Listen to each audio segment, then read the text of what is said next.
Welcome to Whisky.com, where fine spirits meet. My name is Horst Lüning. I'm the senior taster of Whisky.com. This is my son Ben.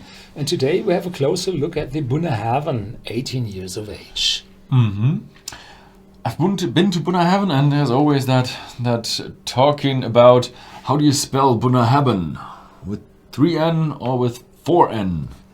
Here it is written with 3N. I think 3N is the correct spelling, but the Royal Survey Ordnance that categorized all the maps, they spelled it wrong and they don't admit the error and they keep going with 4N. And yeah, Bunnahabhain is Gaelic, and yeah, probably the English from the Royal Service didn't know how to speak Gaelic, and that means the mouth of the river mouth. Yeah, there's something special about this. I heard that this is a undersurface river. Yes. And Bunnahabhain is the only distillery on Islay which sources its water from a natural spring. All others have their sweet water lock upside the hill with a dam for preserving their water, and Bunnahabhain had its own natural spring. Yeah. And it's the most northern distillery on the Isle of Islay. Yeah. So So and it's pretty big. yeah. And what I found strange is that it produces 2.5 million liters a year. Maybe that's a bit of an old number, because I thought they were bigger. Yeah. No, don't know. They do have big stills, and they're all cramped into one tiny room. And the company had a very moving past. They were sold several times. They were closed in the beginning when I came into the business, and then they were collected with other distilleries together under one roof. And you can see with these 46.3 ABV, all the bottles which you see with 46.3 on the market belong below one roof. Of the Burns Stewart Company, a Scottish whiskey distiller, which was then sold to a CL Financial Group in Trinidad Tobago, then went on to CL World Brands, where they put a lot together, and then I think they were sold to the Distell Group of South Africa. But the operation is independent, more or less just the money, and they now invest several million in bringing up the distillery to a greener life, you can say. Yeah, there is a 12-year-old which is very, very popular and well spread around, and this 18-year-old is one of the rarer ones, not always available, and is priced, well, in the 150s, so it's not really cheap because it's rare. I think we already had it quite some time ago, but it was in a live tasting. Okay. Yeah. So, but I don't think we have had it in a kind of a single setting as we had it here. So it was founded 1881, so not one of the old ones.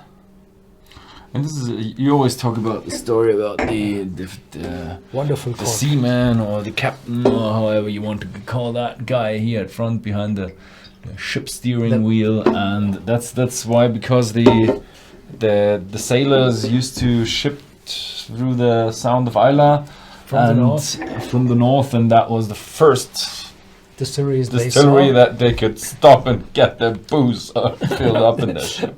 And there is a song, Westering Home, very famous, and that's the official, more or less official song of the distillery. And in former times it was on the back of the bottle. So Westering Home. Yeah. So it's dark, it's chill filtered, uncolored, so that's real color here. Where's the white? Here's the white. No, it's brown. Here's the white. So it's quite dark. It's mahogany, brown, reddish. Very good.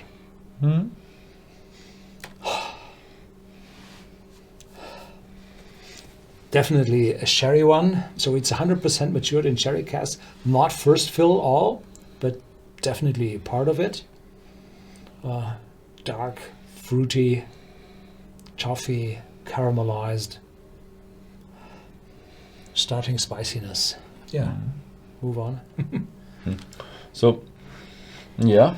Is it sherry oak? We don't know. Yeah, it is sherry they oak. said 100% sherry. 100% sherry oak. They say, yeah. I would say that it had a good amount of sherry in it, even though I just completely forgot if it wasn't sherry or not. But yeah, but 100% sherry, yeah, that is definitely the nose that you get. You get dried fruit, you get a little bit of spiciness, you get a little bit of a Christmas character here going on. So officially they say dry fruit, yes, sherried with toffee and spicy notes, yes, leading to a rich honeyed nuttiness with hints of salt. So we have to taste for getting those aromas into our mouth. But it's a very pleasant one. Yeah. It's very pleasant to smell. A little bit of nuttiness as well. Yeah. Cheers. Yes.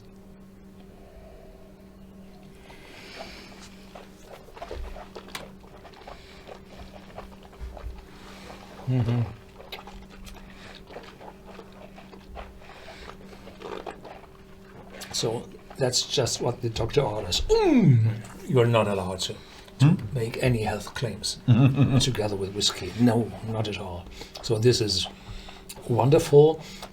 The high ABV, 46.3, just carries the aroma on your tongue, and it's very, spicy, nutty, and really there's this light, salty note in it, which they say here on the tube that this comes from the long maturation at the seashore. Definitely very intense in the taste and in the aftertaste, and a very long aftertaste, slightly drier with oaky notes. Yeah, it does have a bit of a phenolic note to it, especially when you just swallowed it. But all in all, it's very soft, very pleasant, lightly fruity, lightly sweet, and beautiful. And it has a bit of that phenolic touch all around in your mouth, but not particularly strong. So peat smoke, no, to very, very, very, very faint. Yeah. So maybe there's a bit of a cross-contamination from I don't know where, but all in all, I would consider it definitely a non-peated whiskey. It's a nice combination of feel like an island whiskey. It's nicely matured, round, and has a bit of a marine flavor. Yes, the marine flavor with the second sip, definitely there. And the sherry spreads in your mouth, and the toffee caramel notes are there. Nuttiness. And the honey, they say here, the honey note, no, not really. Might be, but then it's a forest honey, something, so not that sweet. No. Well, I like it. Now that I have my second sip, it becomes a bit heavier. With more oak, with more spiciness, a little bit of tannins going on all around your mouth, and more of a dark fruit theme going on. A bit of a bitter note of what's don't you have that when you have, how do you call it, the little plums, and you have the seeds of the plums pressed? Never heard that. Not plums. The little peaches, smaller peaches. What are these smaller peaches called? Okay, plums, peaches. but the seed of them, you have that seed oil, and that is very, very aromatic. I think you use it during cooking. I use it really, really rarely. Okay. So this is a good one for the price. Definitely. Yeah, but it's a very good one. I'm not quite sure if we gave it an award, even though it wasn't officially in one of the videos, but the live videos. But it is really, really good quality.